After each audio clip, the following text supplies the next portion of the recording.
warahmatullahi wabarakatuh. Selamat pagi teman-teman semuanya. Pada kesempatan kali ini, di pertemuan kali ini, pada mata kuliah kimia analisis, kita akan mempresentasikan tentang materi titrasi redoks iodometri atau titrasi tidak langsung dengan dosen pembimbing di Syafitra Ramadan S-Farm, M. S-Farm. Adapun nama kelompok kami, yaitu yang pertama, Andi Dwi Rahma Putri, Dwi Indriani Hasma, Haryanti Haskar, Nur Anissa, Nur Sukaya, Nur Hikmah, Reski Nadi Andani, dan yang terakhir ada Syahwa Nabila. Baik, untuk pemateri pertama, silakan langsung memaparkan materinya, kepadanya dipersilahkan. Baik, yang pertama itu adalah definisi. Literasi diometrik adalah salah satu metode literasi yang didasarkan pada reaksi oksidasi reduksi. Idiometrik adalah analisis titrametrik yang secara tidak langsung untuk zat yang bersifat oksidator seperti besi 3, tambang 2, di mana zat ini akan mengoksidasi iodida yang ditempatkan dalam bentuk iodin. Next slide. Literasi idiometrik adalah suatu proses tak langsung yang melibatkan ion iodida lebih ditambahkan ke dalam satu agen pengoksidasi yang membebaskan ion dan kemudian dititerasi dengan natrium triosulfat. Titerasi diometrik merupakan titerasi redoks, banyaknya volume natrium tiosulfat yang digunakan sebagai titerasi setara dengan iodium yang dihasilkan sebagai titrat dan setara dengan banyaknya sampel.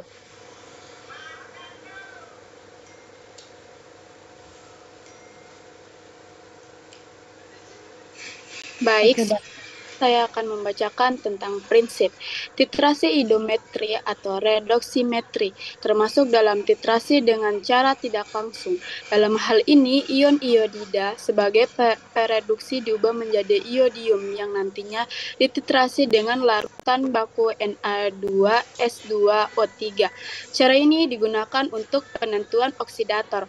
Pada oksidator ditambahkan larutan Ki dan asam sehingga akan terbentuk iodium yang akan dititrasi dengan Na2S2O3. Sebagai indikator, digunakan larutan kanji. Titik akhir titrasi pada iodometri apabila warna biru telah hilang. Selanjutnya, prinsip dasar titrasi iodometri yaitu sampel yang bersifat oksidator akan direduksi dengan kalium iodida berlebih dan menghasilkan iodium. Lalu iodium dititrasi oleh larutan baku natrium tiosulfat. Titrasi banyak digunakan karena murah, sederhana, dan tidak perlu menggunakan alat yang canggih.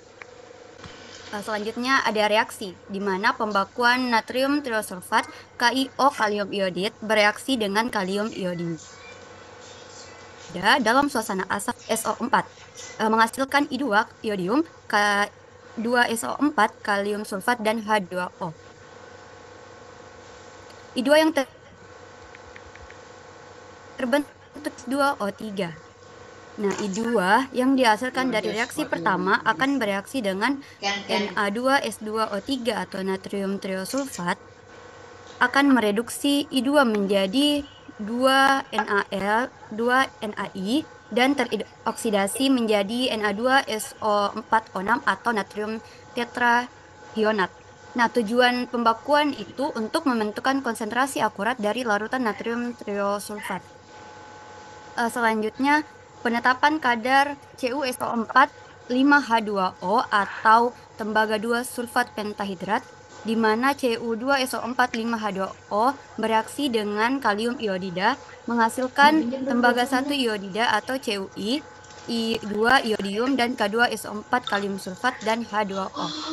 Nah, I2 yang terbentuk inilah yang kemudian akan kita titrasi dengan Na2S2O3. Di mana reaksi ini sama dengan reaksi kedua pada pembakuan Na2S2O3. Nah, tujuan untuk penetapan kadar itu untuk menentukan jumlah tembaga 2 sulfat pentahidrat dalam suatu sampel.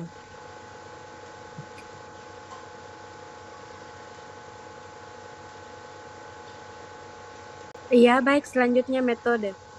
Next slide.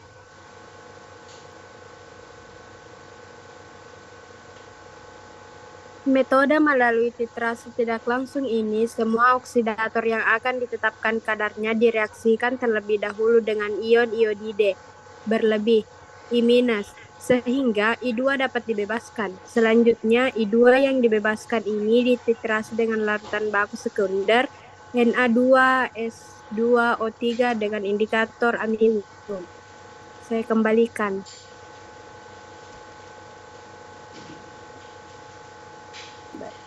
Selanjutnya,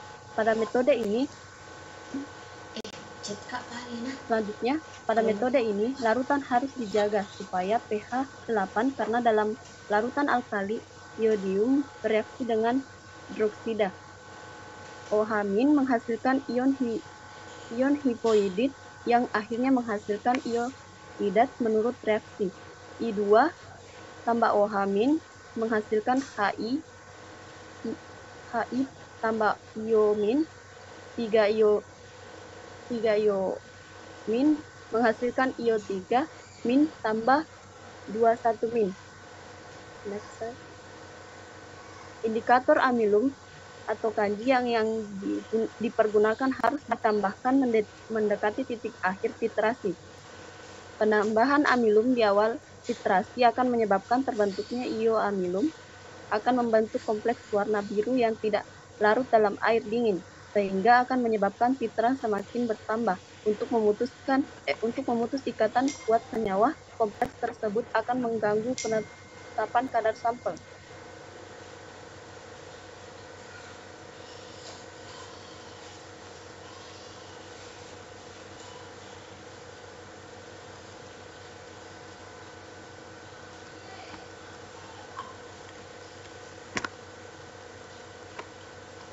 Baik, selanjutnya kita akan membahas perhitungan dari titrasi redoks iodometri atau tidak langsung. Di mana di sini kita ingin mencari normalitas. Nah, dengan cara mencari normalitas itu kita membagi massa dibagi dengan massa relatif dikalikan dengan 1000 per volume dan dikalikan dengan ekuivalen. Nah, selanjutnya kita masukkan sampelnya. Contohnya di sini ada natrium tiosulfat. Maka volume sampel atau volume natrium tiosulfat itu dikalikan dengan natrium dengan normalitas sampel atau normalitas natrium tiosulfat. Seperti itu.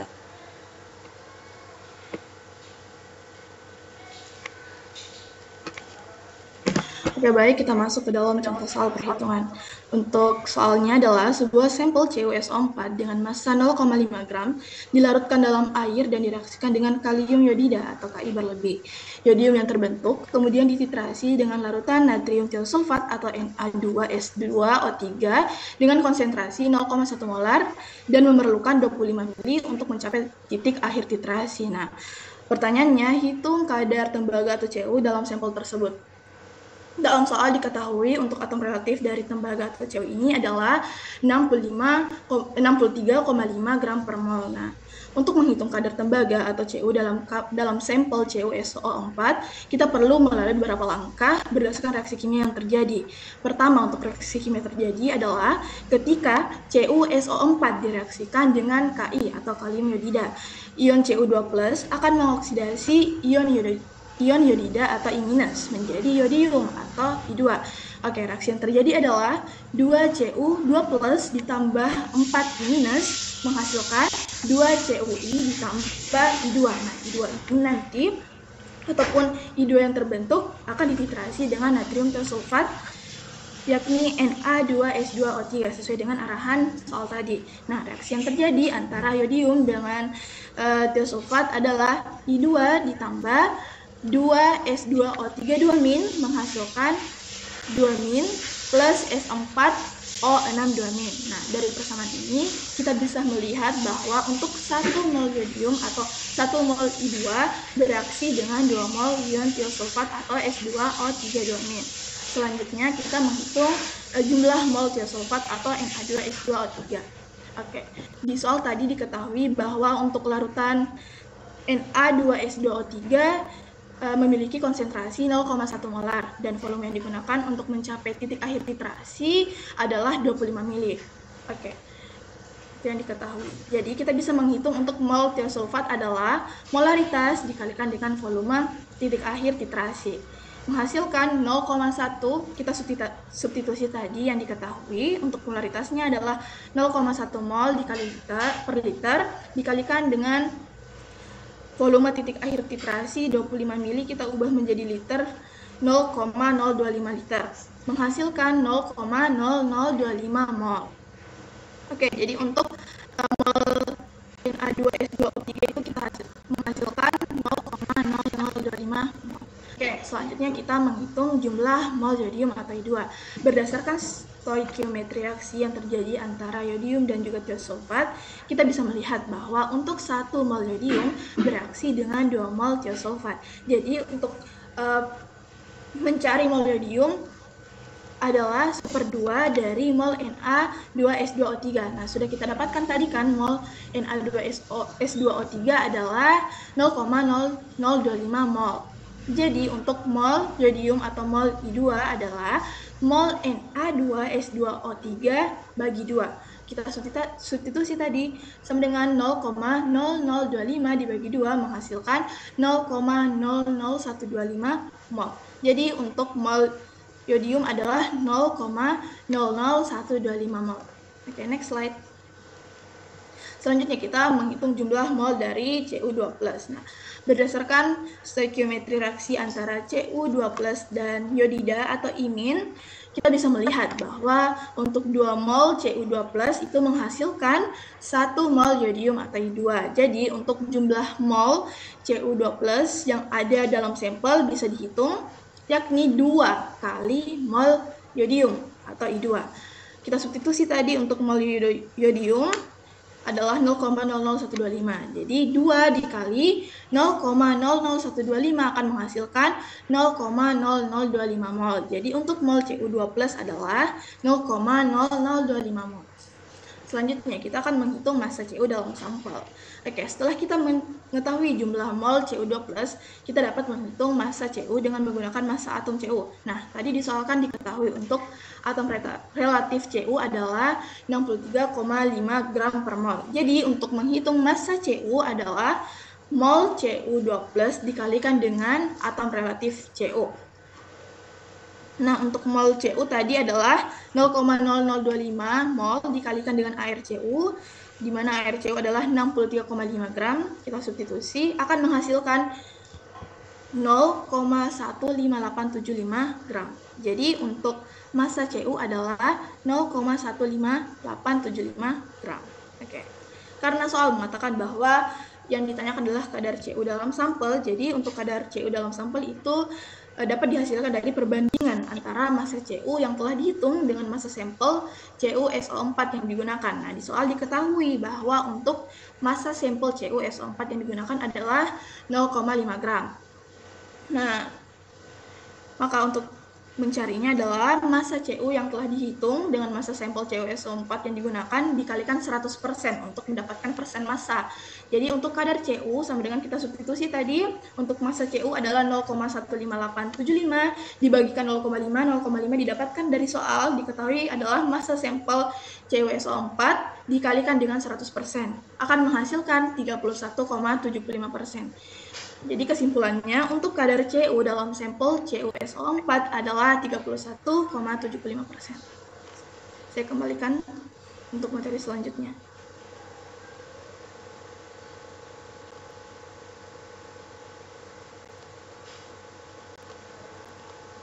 Baik, untuk contoh soal selanjutnya adalah berbunyi seperti ini, yaitu sejumlah sampel H2O2 atau hidrogen peroksida direaksikan dengan Ki berlebih dalam suasana asam. Iodium yang terbentuk kemudian dititrasi dengan larutan natrium triosulfat atau Na2S2O2 0,05 m mol dan memerlukan 30 mili untuk mencapai titik akhir titrasi. Jika volume sampel hidrogen peroksida yang digunakan adalah 25 mili, hitung kadar hidrogen peroksida dalam sampel tersebut. Nah, jadi jawabannya adalah adapun reaksi yang terjadi yaitu H2O2 direaksikan dengan 2I- tambah 2H plus menghasilkan I2 tambah 2H2O. Kemudian yang kedua adalah I2 ditambah 2S2 O3 2- menghasilkan 2I tambah S4O6 2-.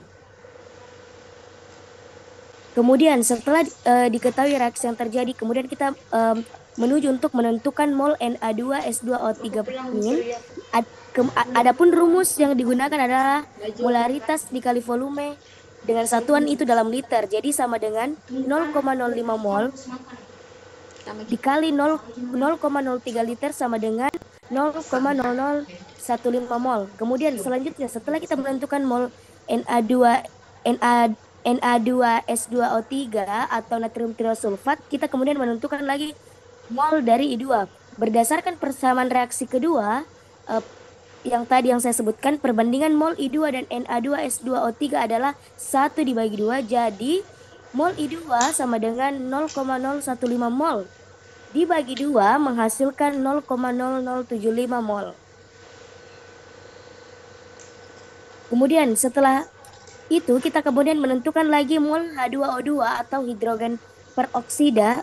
Kemudian berdasarkan persamaan reaksi pertama yang telah saya sebutkan, perbandingan mol H2O2 dan I2 adalah 1 dibagi 1. Jadi mol H2O2 tetap sama yaitu 0,0075 mol.